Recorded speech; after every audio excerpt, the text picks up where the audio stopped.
Ficha muda.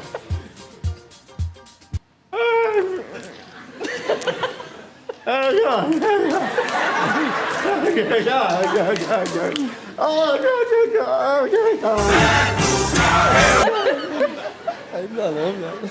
Sim. Eu trabalho batendo nas pessoas, acho que é isso que ela quis dizer. É isso? É isso? Você perguntou se ela trabalha. Você trabalha batendo nas pessoas. Sim. E gente que gosta de apanhar. Poxa. Fala, bicho.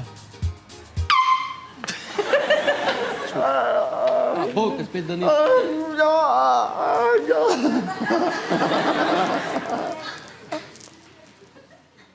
Tá perguntando se tem gente que gosta de ser enforcado na hora. Versão brasileira, Herbert Richards. Imaginei que fosse isso. É. Tem de tudo. É mesmo? É, eu acho que tem gente nessa mesa que gosta também.